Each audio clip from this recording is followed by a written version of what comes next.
भगवान श्री कृष्ण बताते हैं, जो लोग समय की कीमत नहीं करते हैं वे लोग बाद में बहुत पछताते हैं। ऐसा आप भी तो नहीं कर रहे हैं। समय की बर्बादी करना तो समझ लेना खुद बर्बाद हो जाना, श्री कृष्ण भगवान बताते हैं।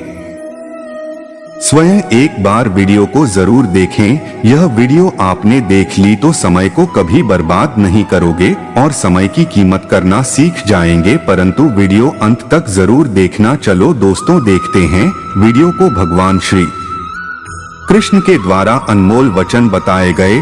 जब कृष्ण ने अर्जुन से कहा यह समय भी बीत जाएगा, आज सुख और दुख के संबंध में उनकी ऐसी ही विवेचना का आनंद लेते हैं। श्री कृष्ण और अर्जुन की मित्रता से हर कोई परिचित है।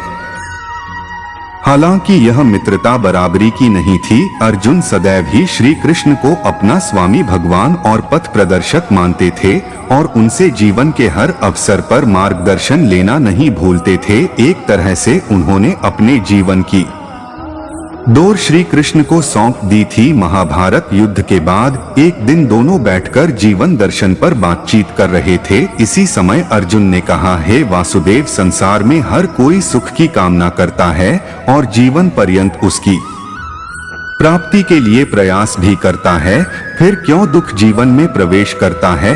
दुख रूपी भावना के निर्माण का अर्थ ही क्या है? क्यों इसकी सृष्टि की गई? यदि दुख होता ही नहीं तो जीवन कितना आसान हो जाता। सुख और दुख दोनों विरोधी भाव हैं और इनकी आवाजाही ने आम जीवन को दुखी कर रखा है। सुख और दुख एक दूसरे के विरोधी नहीं। अर्जुन की बात सुनकर श्री कृष्ण ने कहा, हे पार्थ, सबसे पहली और आवश्यक बात यह जान लो कि सुख और दुख एक दूसरे के विरोधी नहीं बल्कि पूरक हैं। वास्तव में ये एक ही सिक्के के दो पहलू हैं। यदि दुख ना हो तो सुख की अनुभूति भी ना हो पाएगी। जब दुख आता है उसके बाद ही सुख की प्राप्ति की इच्छा होती है, नहीं तो व्यक्ति सुख की कीमत जान ही नहीं पाता। यह बात सुनकर अर्जुन ने कहा, हे कृष्ण, तब एक ऐसा वाक्य कहिए जिसे दुख में पढ़ा जाए तो मन सुख पाए और सुख में पढ़े तो मन नियंत्रित हो जाए, अर्थात वह बात सुख और दुख में समान रूप से प्रभावी हो। कृष्ण ने मुस्कुराते हुए कहा,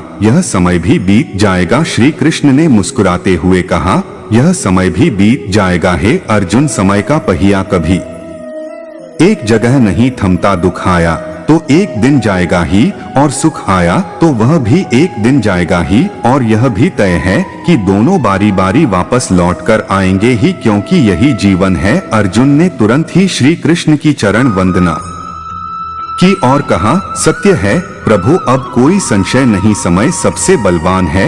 यही सत्य है दोस्तों, समय सबसे बलवान है। उसे अपनी गति से आना है और जाना है। उसके हर कदम के साथ कभी सुख तो कभी दुख को भी जीवन में आना है। इन दोनों के आने से व्यक्ति को घबराना नहीं चाहिए, क्योंकि समय कब एक सा रुका है। जब भी निराश हो यही मन को समझाएं कि यह समय भी बीत ही जाएगा। श्रीमद्भागवत गीता में भगवान श्री कृष्ण के उपदेशों का वर्णन है। भगवान श्री कृष्ण ने अर्जुन के माध्यम से संसार को गीता का उपदेश दिया था। कृष्ण ने अर्जुन को गीता का पाठ तब पढ़ाया था जब उनके कदम महाभारत युद्ध की युद्ध भूमि में डगमगाने लगे थे। श्री कृष्ण के उपदेशों को सुनकर अर्जुन अपने लक्ष्य को पूरा करने की ओर अग्रसर हुए। कहा जाता है कि गीता में जीवन की हर एक परेशानी का हल मिल जाता है।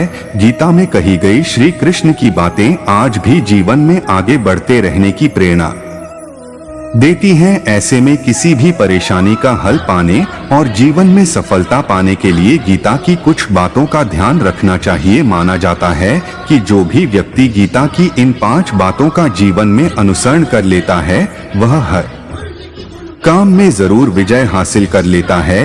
ये रहे गीता के अनमोल उपदेश जो जीवन को नई राह दिखाते हैं। फल की इच्छा छोड़ कर्म पर ध्यान देना चाहिए। गीता में श्री कृष्ण ने कहा है कि मनुष्य को फल की इच्छा छोड़कर कर्म पर ध्यान देना चाहिए। मनुष्य जैसा कर्म करता है उसे फल भी उसी के अनुरूप मिलता है, इसलिए व्यक्ति को अच्छे कर्म करते रहना चाहिए। स्वयं का आकलन श्री कृष्ण के अनुसार व्यक्ति को खुद से बेहतर कोई नहीं जान सकता।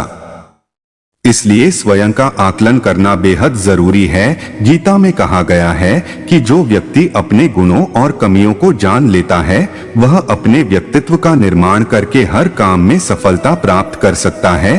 क्रोध पर काबू रखें। क्रोध में व्यक्ति नियंत्रण खो बैठता है और आवेश में आकर गलत कार्य कर देता है। यहाँ तक कि कभी कभी गुस्से में व्यक्ति खुद का अहित कर बैठता है।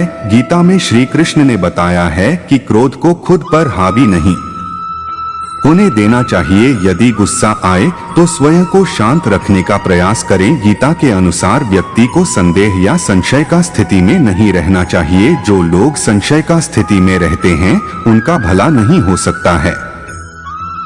जीवन में स्पष्ट नजरिया होना चाहिए। दोस्तों, आज की वीडियो यहीं पर समाप्त होती है। ऐसी ही नई नई वीडियो देखने के लिए हमारे चैनल को सब्सक्राइब करें और कमेंट में जय श्री कृष्णा जरूर लिखना। हमारी तरफ से आप सभी लोगों को तहे दिल से धन्यवाद।